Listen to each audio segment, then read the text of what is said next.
Agora, o governo Lula quer um novo imposto sindical obrigatório. E qual é a manchete do dia? Que o Ministério do Trabalho e Emprego, comandado pelo petista Luiz Marinho, discute mudanças na reforma trabalhista e quer a volta do imposto sindical, segundo o Globo.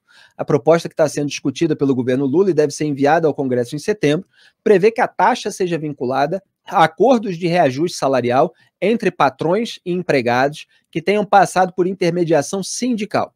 A taxa seria de até 1% do rendimento anual do trabalhador, o que representaria 3 dias e meio de trabalho. A quantia a ser paga, no entanto, seria definida em assembleias com votações por maioria, de acordo com a reportagem.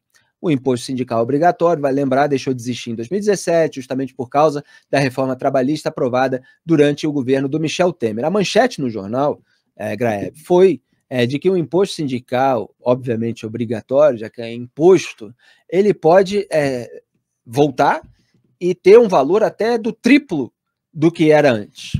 Eu chamei atenção no Twitter porque quando saiu o plano, isso a gente já aponta há muito tempo, que o PT quer a volta do imposto sindical, mas quando saiu o plano de governo da chapa Lula-Alckmin, eu fiz uma análise, até no programa que eu tinha com a Madeleine Lasco, e depois isso foi transformado em texto, e tá lá escrito em determinado momento, que dos 90 parágrafos do esboço lá do plano, constam desejos já conhecidos. E aí eu citei como exemplo a volta do imposto sindical, mas apresentados de forma enrustida, protegidos pela dissimulação, nesse caso específico.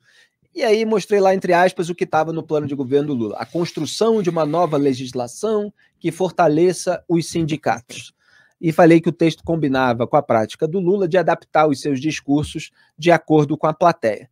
Então estava mostrando que é a volta dissimulada do imposto sindical. E agora o Ministério do Trabalho e do Emprego está propondo até o triplo do valor, uma volta do imposto sindical, que essa gente sempre quis que retornasse, porque garante o dinheiro da companheirada, que está lá muitas vezes encostada em sindicato, que não necessariamente presta serviços decentes para a categoria. E uma categoria que se sente devidamente protegida pelo sindicato, os seus profissionais podem querer doar, podem querer dar ali a sua contribuição, essa é a palavra que eu estava buscando. Se é imposto, a gente já desconfia. E eles faturavam bilhões, né, somando todos os mais de 16 mil sindicatos no Brasil, na época dos governos do PT. Quando acabou isso, fechou a torneira, os sindicatos ficaram naquela situação porque precisavam trabalhar, precisavam efetivamente conquistar os integrantes da sua categoria. Então, Graeb, por mais que eles dissimulem, me parece que eles querem mesmo. E me parece, só um ponto, que eles botam gordura para queimar, para que o Lula chegue a uma solução intermediária. Então é o seguinte, o Lula quer atender aí a demanda, vamos supor, do imposto sindical. Ele vai medir a pressão. Se gerar mais desgaste para ele, ele pode recusar. Mas o fato essa ala mais radical do PT aí, da qual o Luiz Marinho faz parte, nesse quesito pelo menos, bota lá o triplo de valor. Aí, bom, se ele falasse, não, chegamos no diálogo, construímos um consenso e chegamos à volta do imposto sindical como ele era e tal, assim nós atendemos todo mundo. Não é atender todo mundo. Isso foi uma joia, uma vantagem da reforma trabalhista a esse fim. E agora? Então, Felipe, o Luiz Marinho, ele foi de uma cara de pau nessa discussão, porque ele insiste em dizer, não, o imposto sindical, como existia, acabou. Não é disso que estamos falando. Bom, não é sempre mesmo. Assim. Não é mesmo. Vocês estão falando de voltar com uma coisa que é o triplo do que se pagava antigamente. Daí ele fala, mas se o trabalhador não concordar com o valor que o sindicato está propondo, vai lá na Assembleia, vota contra, certo? Gente, a gente sabe que essas assembleias são dominadas pela casta que controla o sindicato. Não tem a menor chance do empregado isolado ir lá e conseguir fazer qualquer coisa. Os empregados que não querem aquilo e que hoje podem, pelo menos, mandar a tal da carta de oposição. Né? Tem muito sindicato que está fazendo isso, a gente até deu matéria na Cruzoé. Eles estabelecem, olha, a gente vai cobrar uma taxa de vocês. Agora, o cara pode mandar a carta de oposição. Os sindicatos normalmente obrigam o cara lá a entregar na mão, pessoalmente, não pode mandar por e-mail, não pode mandar por carta registrada, não pode mandar por nada. Tem que ir lá entregar.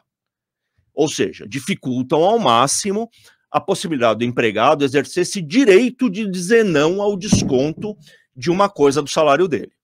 Mas pelo menos hoje em dia existe essa possibilidade. Nem isso querem dar ao trabalhador. Nem isso. Ele teria que ir lá, não para apresentar uma carta de oposição, ele teria que ir lá para fazer prevalecer a vontade dele numa assembleia, junto dos sindicalistas, que obviamente... Ou seja, se prevalecer a ideia do Luiz Marinho, volta assim um imposto sindical com um valor até mais alto do que tinha antes.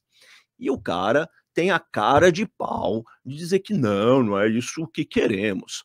Seja honesto, pelo menos, defenda a sua tese com honestidade, não recorrendo a esses subterfúgios de quinta categoria, né, Felipe? Pelo amor de Deus. Eu quero que volte o imposto sindical, porque eu quero que tenha sindicato forte. Para quê? Para ser base do meu partido. Isso, aí. Para ser ferramenta do meu partido. Aí é sinceridade demais, né? Aí não pode, né? Aí talvez seja demais. Acho que exagerei, né, Felipe? Acho que exagerei, eu me empolguei. Tá bom, mas fala pelo menos que eu quero que volte o imposto. Vai. Não fica inventando que é uma outra coisa, porque é imposto. Ponto final. Ponto final, pombas. Tem certas pautas à esquerda que são sempre tratadas assim. Eles querem empurrar a goela abaixo da população brasileira, mesmo quando você tem uma maioria contrária, seja na população, seja no parlamento que a representa. Aí eles tentam aquilo, e o que acontece? Parlamentares, que só dependem de um nicho pequeno do eleitorado para se eleger, eles empunham aquela bandeira até o fim. Não, eles fazem campanha defendendo mesmo. Não, sou a favor da legalização das drogas. Você é parlamentar, está lá falando, porque ele depende de um nicho ali de votos, então todos os defensores daquele tema votam nele, ele consegue virar deputado, eventualmente até senador. Agora vai participar de uma eleição majoritária. Aí não consegue ganhar. Aí o que faz? Marcelo Freixo, melhor exemplo disso, lá no Rio de Janeiro, Marcelo Freixo, que era do PSOL, passou por um banho de loja para tentar se eleger. Não conseguiu, ele perde todas. Ele perde todas. Perdeu disputa para prefeito, perdeu disputa para governador, perdeu disputa de novo para a prefeitura, né? Foram duas de uma e uma do outro. Agora, não me lembro. Já perdeu para o Eduardo Paes, perdeu para o Cláudio Castro, perdeu para o Marcelo Crivella, perdeu para todo mundo. Então, o Marcelo Freixo, ele tem uma posição histórica desse tempo dele de militante, de deputado estadual, que depois até virou deputado federal, defensor da legalização das drogas. É a turma do PSOL que tem essa pauta. Ele percebeu o quê? A eleição majoritária não funciona. Não é bem assim. Chegou lá no meio da campanha, né, questionado sobre aquilo. Não, mudei minha posição. Agora sou contra, entendi que a população brasileira... Aí ninguém acredita no sujeito. Por quê? Porque sabe que se o sujeito chegar ao poder, ele que tem um histórico de defesa de determinado ponto, ele vai encontrar outros meios para tentar chegar àquele fim. E é isso que o petismo faz.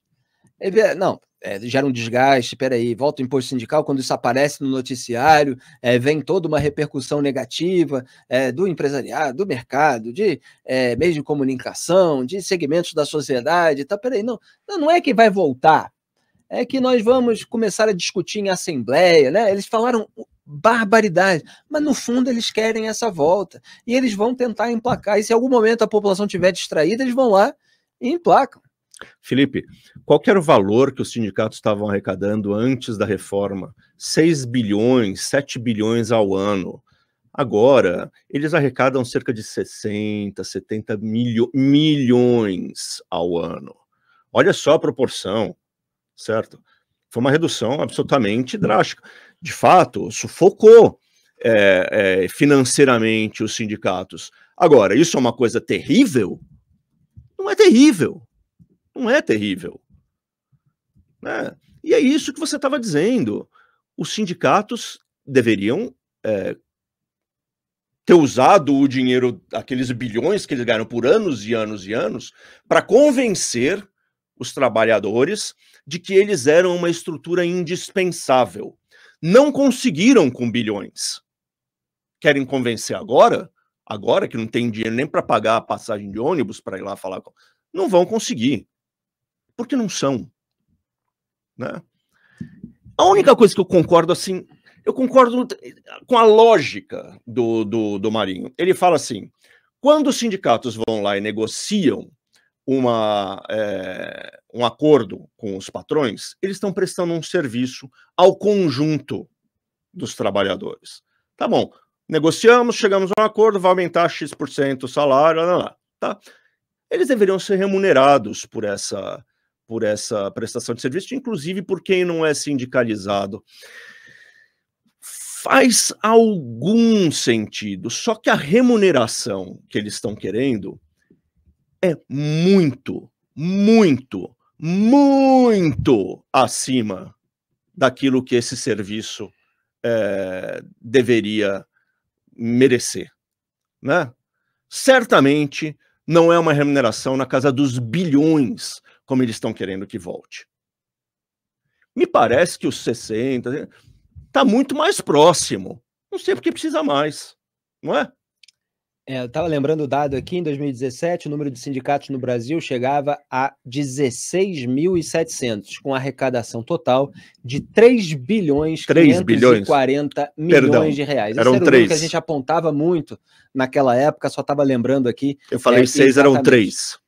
São bilhões de reais que eram gastos e, obviamente, a turma encostada sente muita falta desse dinheiro garantido.